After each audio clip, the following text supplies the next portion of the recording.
কোন জায়গা বেশি ব্যথা পাইছে পিছনে দিচ্ছে কোন অংশ বেশি করছে?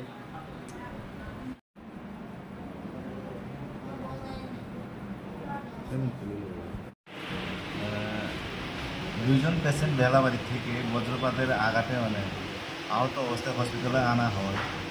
একজনের নাম হলো সবিরানী দেববর্মা, বয়স 46।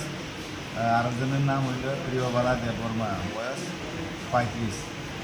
তো দুজনের মধ্যে একজনের অবস্থাটা একটু খারাপ, সবিরানীর অবস্থাটা একটু খারাপ। আচ্ছা আচ্ছা। আর প্রিয়বালার দেববর্মার অবস্থাটা ভালোই, তার কিছু হবে না, এমনি ঠিক হয়ে আছে এখন এমনি। স্যার তার বাড়ি কোনে না স্যার?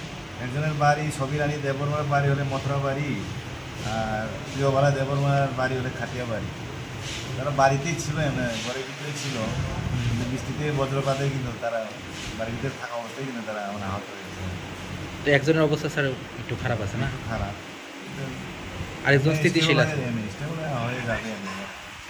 ঠিক আছে স্যার।